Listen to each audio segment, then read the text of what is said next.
Hey guys, I'm Rob and welcome back to Rob's Model Cars. Now I've got another brand new model review for you guys today, and this is supplied by today's sponsor, KK Scale Diecast. Now they were kind enough to send me this model to review. I guess it's been out for a few months, but I think it's taken a little bit of time to get down to me here in Australia. But I've never reviewed a KK Scale model. Now, I would classify this as a budget model because the recommended retail price is €69.95. So I was quite curious when I received this parcel to actually see what the model is like. Now, it is a sealed die-cast model, but it does have working steering. So quite interesting that some manufacturers are moving in towards sealed die-cast when most of the other models that are sealed are made of resin. Now, there's obviously a couple of alternatives to the Ferrari 288 GTO. Of course, there's the earlier released Hot Wheels Elite 288 GTO, if you can see that in shot. GT Spirit recently released the resin sealed resin Ferrari 288 GTO, and of course there is the higher end resin versions by Look Smart models and also BBR models. Now, if you're at the top of the chain, the most expensive Ferrari 288 GTO replica would be the Amalgam 1/18 scale, not including their 1/8 scale. So I'm quite interested to see how this one stacks up. So as I said, I've never reviewed a KK Scale diecast model before. The actual packaging is quite nice. They come in these gloss black boxes with the gold KK Scale all over, and of course you've got a picture of the Ferrari 288 on the box, which is what is inside. Now, if we open the model up, model does come packaged in a foam shell to protect it. It was taped up either side. Now I've cut that tape open, and the model is just sitting in here. It is not screwed in from underneath, so just be careful that you don't tip the box upside down. So if we actually pull the model out, this is the new KK Scale Ferrari 288 GTO. So first impressions, it doesn't look too bad considering that this is a budget model. Now, I don't usually collect budget models. As you guys know, this channel is all about high-end supercar models, but we'll put this on the turntable and we'll have a closer look and check out the details of this new sealed die-cast model by KK. Okay, so this is the brand new KK Scale models Ferrari 288 GTO. Now, as I mentioned, this is a die-cast model, but it is sealed, so nothing opens on the model, but it does have working steering, which is something a little bit unique. A lot of people want that, and the wheels do turn as well, but we'll get into that. First impressions of the model. Look, it looks pretty decent for a budget model. I mean, it's very hard these days to buy a Ferrari model for only €70. Burago just don't seem to be releasing hardly any Ferrari models, being that they hold the license for Ferrari. So really the only alternative is the high-end models, and they're just out of reach for a lot of collectors. So that is where KK Scale comes in with this Ferrari 288 GTO replica.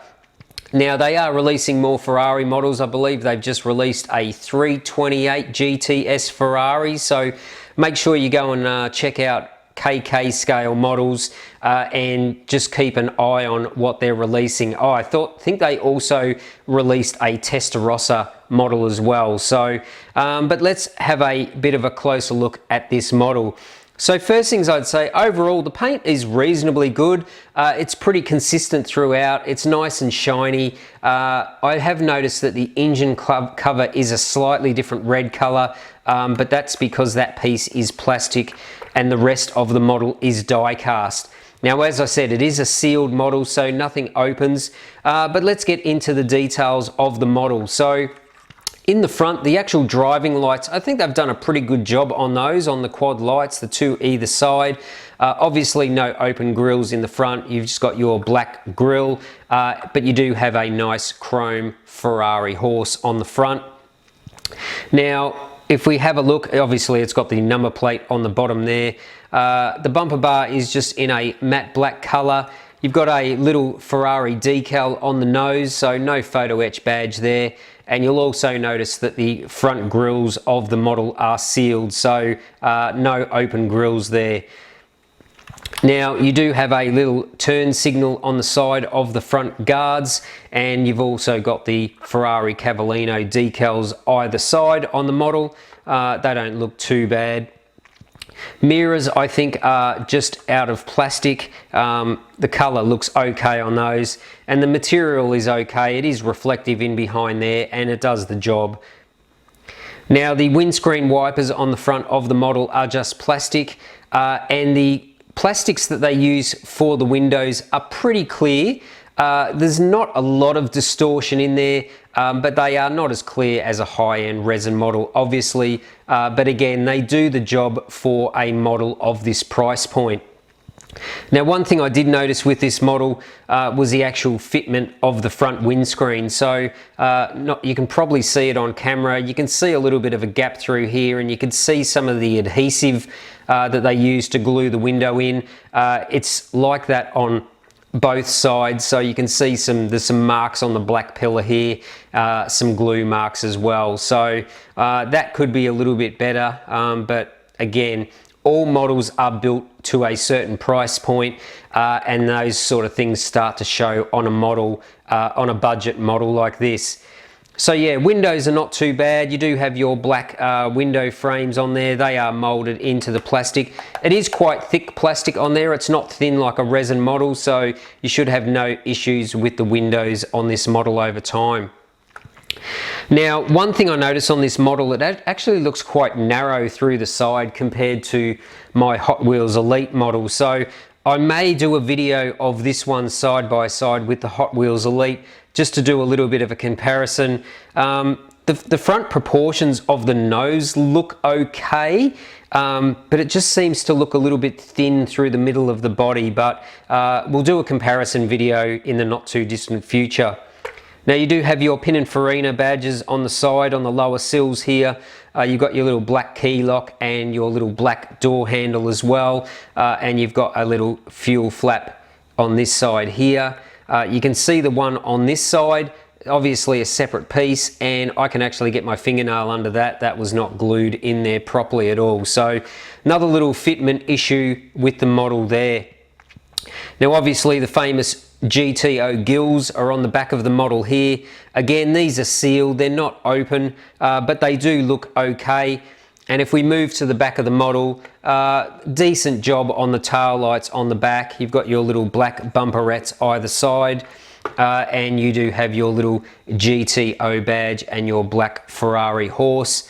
So yeah, the back of the model, average detail for a model of this price point. Now you can see your exhaust system underneath there. You've got your quad tips to either side, and you can see the back of the transmission there as well. So that leads us to the bottom of the model. So you can see it is quite basic in detail under there, but again, these models are built to a price point, so you get a little bit of detail in there. Now the wheels do turn, they do roll, and you do have steering on the front as well. So for those that like to take photographs of their models, you can actually pose the front wheels. So that's a nice little feature on something that is sealed.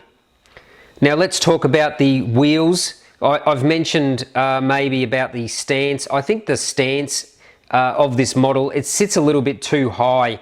There's a bit too much of a gap here for my liking, but that's maybe something you can adjust and pull the model apart. Now the wheels look okay. It does have the chrome center cap like the real car. The Hot Wheels Elite did not have that. That just had an all silver wheel. So it's nice to have a little bit of contrast between the silver painted wheel and the chrome center cap. They don't look too bad for the Compomotive style of wheel that ran through to the F40. Tyre detail is okay. There's no writing on the sidewall of the tyre. but you do have adequate tread. Now, one thing I did notice was the rear tyres actually look too skinny to me. So if you look at the width of the front tyres and then you look at the width of the rear tyres, I think the rear tyres are too narrow. They are definitely a lot narrower than the rear tyres on my Hot Wheels Elite version, but again, I'd have to get the ruler out and scale and actually see if they are out of scale. So yeah, other than that, you do have a little bit of brake detail in behind your brake rotors and your black brake or silver brake calipers, I should say, and that goes for front and rear. Now, even though it is a sealed die-cast model, the rear engine lid is actually made out of plastic. That's why it has all the louvers in there, because they couldn't do that casting in die cast, obviously. And you can see a little bit of detail through that engine lid. So you can see the top of the intercoolers and just the top of the engine and some hoses. But it is very, very basic, to say the least. It just gives you that little bit of an idea that there is an engine, a twin turbo engine in there with twin intercoolers sitting on the top. So that's not too bad that they've done that little detail. It's better than having sealed grills like the front. At least they went to a little bit of effort to do that in the back. So that basically wraps up the exterior of the model. As I said, overall, it doesn't look too bad for a budget model, but there is obviously some fitment issues with the front windscreen, the fuel fillers on the side, and some glue marks on the model as well. But hey, this is a €70 model, so not too bad for those that really want a model of the Ferrari 288 GTO but can't afford the more expensive version. So this is probably a good bet for you. Now, the interior has a little bit of detail, but again, it's not super detailed. All the dashboard is just in black. You do have the Ferrari steering wheel, of course, a dash instrumentation decal. You've got some aircon vents in the dashboard as well. Hopefully you can see that. You do have the gated manual shifter in there, which looks okay. And you do have those iconic Daytona style seats in black with the red highlights up through the padding on the seats. There is no seat belts in this model. It does have a handbrake handle there, but the rest of it is pretty much just all black molded plastic. There is no carpet in this model. It just has a little bit of texture on the plastic on the floors. But overall, look, it's a €70 model, so maybe a little bit more expensive than a Maisto or a Burago, but they don't make a model of this car. So I would say overall, it's a pretty good effort for a budget model, but it's not something that I would personally collect. Obviously, I collect high-end supercar models, but it is a really good alternative. The next model, obviously, is the GT Spirit Ferrari 288 GTO, and that is around €120. So it is another €50, nearly twice as much as this model. So this will really appeal to the budget model collector. It does look good on the shelf, so if you like the Ferrari 288 GTO and you don't have much money to spend, go and get yourself one of these KK scale models, Ferrari 288 GTO. Now, if I'm going to give this a Rob score, look, I don't want to be too harsh because I always review high-end models, but it's a pretty good effort for the money, so I'd probably give it a 6 out of 10. That would be my Rob score on this model. So that's basically going to wrap up today's review of this budget-friendly KK scale Ferrari 288 GTO. If you're new to the channel, why not subscribe? Don't forget to smash that like button. It really helps with the channel growth. And don't forget to click that bell notification as well, so you don't miss any of the upcoming videos. So plenty more videos to come, and that is going to wrap up today's review. So I hope you enjoyed it, and thanks for watching Rob's Model Cars.